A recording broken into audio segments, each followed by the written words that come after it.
Real estate में दिलचस्पी रखते हैं तो फिर ये खबर आपको ध्यान से सुननी चाहिए। खबर आ रही है चीन से, लेकिन भारत में लोगों के दिल बैठे जा रहे हैं। खबर है कि चीन में रेजिडेंशियल प्रॉपर्टी की कीमतें बुरी तरह से गिर गई हैं। इतनी बुरी तरह से कि घरों की कीमत 20 साल पीछे चली गई है।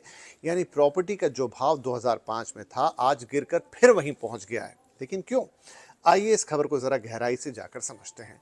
बीआईएस यानी बैंक फॉर इंटरनेशनल सेटलमेंट्स, आसान भाषा में बैंकों का भी बैंक, जिसका मुख्यालय स्विट्जरलैंड में है और जिसका मुख्य काम है दुनिया के अलग अलग देशों के सेंट्रल बैंक्स के बीच में कोऑर्डिनेशन करना। बीआईएस कई देशों के प्रॉपर्टी इंडेक्स भी ट्रैक करता है, जो वहां के रियल एस्टेट मार्केट की एक रियल पिक्चर बताते हैं।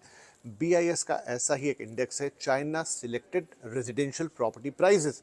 अब इस इंडेक्स पर एक नज़र डालते हैं। इसका ये ग्राफ दिखा रहा है कि चीन में रेजिडेंशियल प्रॉपर्टी की प्राइस का मूवमेंट पिछले 20 सालों में कैसा रहा है, जिसके एक सिरे पर यानी जहां ये ग्राफ खत्म हो रहा है 2025-26 के Q4 पर, वहां इस इंडेक्स की वैल्यू है 86.79। अब इस ग्राफ के ओरिजिन को देखिए, जहां पर 2005 का Q2 है और वहां इंडेक्स की वैल्यू है 87.95। यानी प्रॉपर्टी की कीमतें वहीं पहुंच चुकी हैं जहां 20 साल पहले थी, इनफैक्ट उससे भी कम। ये इंडेक्स 2021 में अपने पीक पर पहुंचा था, जब इसकी वैल्यू 113 गई थी और वहां से भी ये 40% से ज़्यादा टूट चुका है। लेकिन क्या ये सब रातों रात हो गया? नहीं। इन नंबर्स को अब देखते हैं। इस वक्त चीन में बिना बिके घरों की इन्वेंट्री 39 करोड़ स्क्वायर मीटर है, जो दुनिया में सबसे ज़्यादा है। 2021 से इसकी तुलना करें तो ये 72% बढ़ चुकी है। इस वक्त चीन के प्रॉपर्टी बाजार में भारी ओवर सप्लाई है। दूसरी तरफ चीन की बड़ी रियल एस्टेट कंपनियों की हालत बता रही है कि वहाँ के रियल एस्टेट मार्केट का संकट साधारण नहीं है।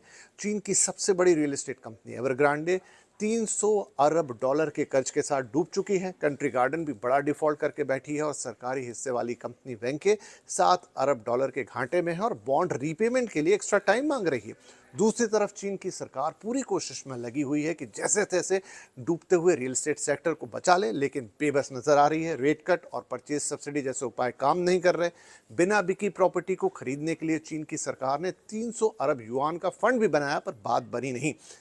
लेकिन बड़ा सवाल, क्या भारत में भी प्रॉपर्टी प्राइसेस गिर जाएंगे?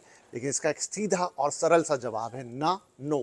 Property consultancy firm Liases Foras की रिपोर्ट के मुताबिक भारत के प्रॉपर्टी बाजार में इस वक्त कीमतों में हल्की बढ़ोतरी जरूर है, जो सालाना 4 से 10% के बीच है और बिल्कुल हेल्दी है। अगर इन्वेंट्री यानी बिना बिके घरों की बात करें तो वो भी एक एवरेज 15 महीने से ज़्यादा नहीं है।